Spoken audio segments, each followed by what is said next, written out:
Olá pessoal, vamos então dar continuidade à nossa catequese. Hoje vamos para o sexto encontro falar sobre os livros proféticos. Estamos então no bloco 4, fontes da catequese, a palavra de Deus ou a Bíblia, né? Então o texto bíblico para a gente poder depois estar dando uma lida aí é Isaías capítulo 6, versículos do 6 ao 8.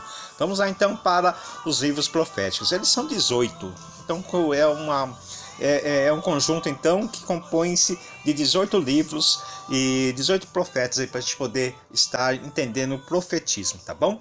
Vale lembrar que profeta no termo bíblico não faz referência a alguém que prediz o futuro no sentido ali de um adivinho. Profeta é uma pessoa que fala em nome de alguém, no caso é alguém que fala em nome de Deus, é um homem de Deus. Então, o profeta é aquele que fala em nome de Deus. Os profetas falam em nome de Deus, inclusive sobre o futuro, a partir de uma leitura da realidade, chamada de sinais do tempo. Os profetas eram sujeitos que cobravam do povo e dos reis a fidelidade e a aliança com Deus. Anunciavam a vinda do Messias, denunciavam as injustiças e consolavam o povo. Segue a lista então dos conjunto aí dos livros, né, que compõem os livros proféticos. O primeiro então profeta é o profeta Isaías, no ano 760 a.C. O nome Isaías significa Deus salva e é tido como o maior profeta de Israel. Inicia o profetismo com 20 anos de idade. Foi profeta por 50 anos. Conhecido como o profeta da justiça, denunciou as explorações sociais e a idolatria. Discursa de forma clara sobre o Messias, o Cristo, o Salvador. O livro está dividido em 3 partes. A primeira parte até o capítulo 38. A segunda parte do capítulo 40 ao 55 e a terceira parte do capítulo 56 ao 66. Vamos agora então para o segundo livro do conjunto dos livros dos profetas, Jeremias, ano 650 a.C. Profetizou sobre Israel por 40 anos. Jeremias é conhecido como profeta das desgraças. Lutou pela reforma religiosa, predisse a deportação do povo para a Babilônia e por isso foi perseguido e sofreu humilhações. É comparado como Jesus, o homem das dores, pois ele viveu tudo aquilo que profetizou, inclusive a deportação. O terceiro livro é o livro das Lamentações. Após a destruição de Jerusalém no ano 586 a.C., esse livro começou a ser escrito. O livro contém orações, lamentações e súplicas, a fim de que o povo retoma a confiança em Deus e na aliança. O quarto livro, então, é o livro de Baruque. Baruque foi secretário de Jeremias. O texto do livro exorta à penitência e é um poema à sabedoria divina. Convida à coragem, à resignação e à esperança. Baruque significa abençoado. Ezequiel. O nome Ezequiel é aquele que Deus faz forte. Ezequiel então começa aí o seu profetismo ali entre o ano 599, quando o povo de Israel, junto com o rei, foram deportados para o exílio na Babilônia.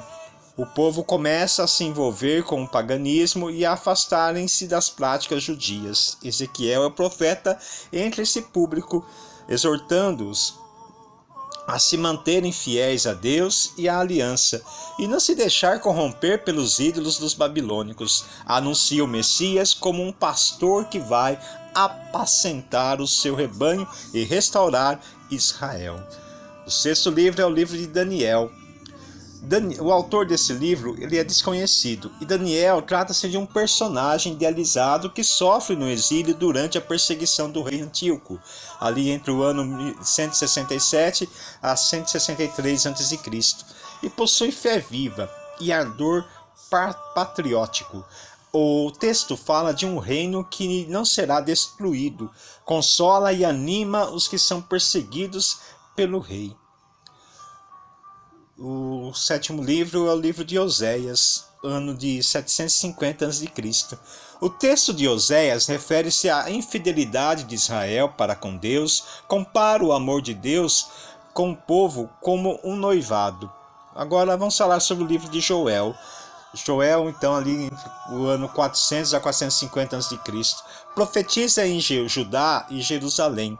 Trata do culto divino e o amor brotado em seu povo pelo Espírito Santo. Profeta Amós, 780 a 744 a.C.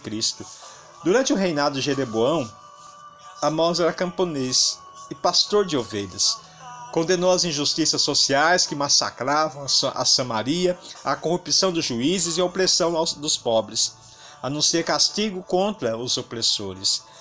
O 10º livro é o livro de Abdias, no ano 550 a.C., e anuncia castigos contra Edom, os idumeus, e o triunfo de Israel no dia de Javé. Os idumeus eram os povos que aproveitaram-se da ruína de Jerusalém, de Israel, no tempo então da Babilônia.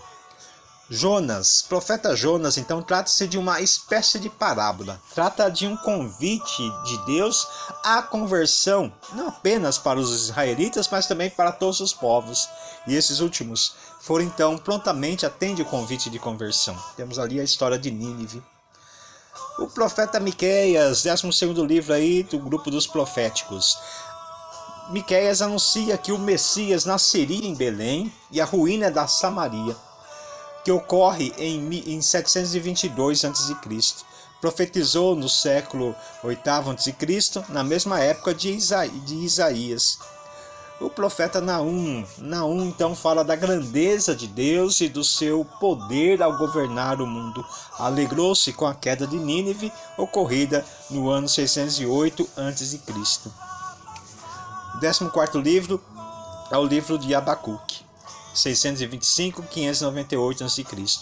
Quando Deus salvar os justos, punirá o mal e assim a terra se encherá do conhecimento de Deus. É um profeta filósofo e prediz a invasão dos caldeus. O 15º livro é o livro de Sofonias, 625 a.C. Profetizou no período de Josias, anuncia a felicidade dos tempos messiânicos, prediz a justiça divina com o advento do dia de Deus, em que os maus, os pagãos ou judeus, seriam punidos. O profeta Ageu, 16º livro, então, do conjunto dos proféticos, o nome significa aquele que nasceu durante a festa, ou peregrino. Exerce o profetismo no ano de 520 a.C., no tempo em que o templo estava sendo reconstruído. Em sua tese, Ageu contabiliza as desgraças ocorridas sobre o povo por conta do templo ter sido destruído. Ele anima o povo à esperança dos tempos messiânicos. O livro de Zacarias, 17º livro, então, do conjunto dos proféticos. Zacarias exerce o profetismo na mesma época de Ageu e prega a reforma moral e a reconstrução do templo, a vinda do Messias e a conversão das nações. E o último livro, então, do conjunto dos livros dos proféticos é Malaquias. Malaquias quer dizer mensageiro, meu mensageiro. Profetiza aproximadamente no ano 444 a.C., anuncia o amor de Deus pelo seu povo e que se não há mais bênçãos é porque devido aos adultérios e divórcios e entre outros pecados que o povo comete. Então, com esse grupo de profetas, encerramos essa primeira parte, do estudo bíblico sobre o Antigo Testamento. Encerramos o Antigo Testamento, estudo dos livros do Antigo Testamento. E agora, no próximo encontro, vamos começar aí os livros do Novo Testamento. Um abraço, até o próximo encontro.